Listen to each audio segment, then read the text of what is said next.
डालें। आपके अनुभव में कोई एक ऐसी पार्टी है जो अधिकतम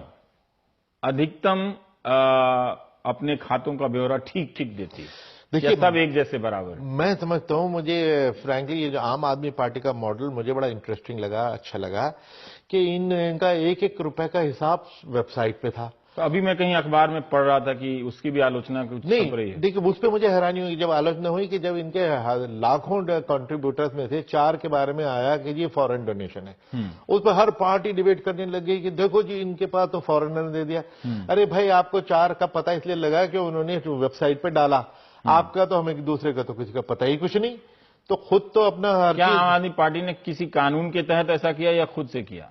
क्या ये नहीं, वॉलंटरी था।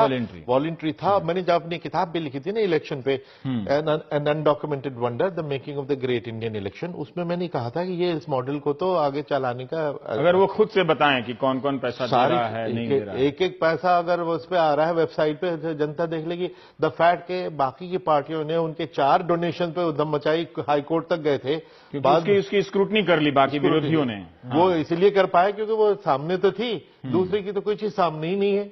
आपके खुद तो सामने आते नहीं है, दूसरे को क्वेश्चन करें, वो भी बड़ी अजीब सी बात थी।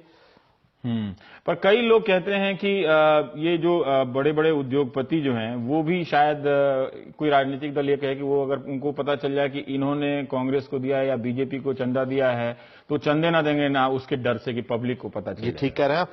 सीआईआई की एक रिपोर्ट थी, उसमें उन्होंने यही कहा था कि हमें जो बिग कॉर्पोरेट्स हैं वो भी नहीं चाहते कि किसको चंदा दिया पता लगे, क्योंकि उसके 2 चीजें कि जिस पार्टी को नहीं दिया वो इनको शायद सजा देगी, या ये कि जैसे मंदिर के बाहर आप एक फकीर को दीजिए तो 20 और एकदम फट से दौड़ के आ जाते हैं। तो लेकिन मैं समझता हूँ ये उनकी भी हिपोक्रेसी है, ये उनका ये स्टैंड ठीक नहीं है।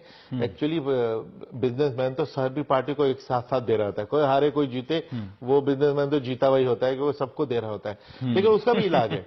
उससे बिजनेसमैन इलेक्शन फंड क्रिएट कर दीजिए, उसमें दे दीजिए, उसमें तो तब उसका नाम बताने की जरूरत नहीं, फिर किसी का नाम बताने की जरूरत नहीं, फिर वो इलेक्शन फंड जो है वो ऑपरेट होगा, और वो कुल जमा राशि का हिस्सा आप बांट दीजिए। तो ये पार्टियों को भी नहीं पता चलेगा कि ये जो ई वॉलेट से पैसा आया है। जी जी। पर अब समय थोड़ा कम, मैं ये जानना चाहता हूं कि क्या आप मानते हैं कि अभी जब पब्लिक बहुत नेताओं को भी उस निगाह से देख रही है कि आप हमें कैशलेस होने का लेक्चर तो दे रहे हैं, तमाम तरह की ट्रेनिंग भी दे रहे हैं, क्या ये 20,000 से कम वाली शर्त आपको लगता है कि राजनीतिक दलों को तुरंत समाप्त करके जनता को एक मैसेज देना चाहिए कि हम सीरियस हैं और पब्लिक में इसको डालना चाहिए? ये 2 काम तो हो सकता है ना, स्टेट फंड भले ही जटिल मसला हो। जी जी, बिल्कुल फौरन हो सकते हैं। इलेक्शन कमीशन ने अभी कल परसों लिखा कि जी 20,000 के बजाय 2,000 कर दो।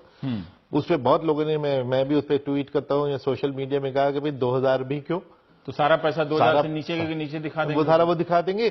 इसलिए जब जो चीज आप रिक्शा वाले और सब्जी वाले पे लागू कर रहे हैं 10-10 रुपए के लिए, अगर चाय उस तरह से ई वॉलेट से बिकेगी तो 10 रुपए की सदस्यता का भी एक रिकॉर्ड होना चाहिए। और इस वक्त ये प्रॉम्प्टली अगर कर दें तो ये आसानी से हो सकता है। ये आइडिया सा आपका अच्छा लगा।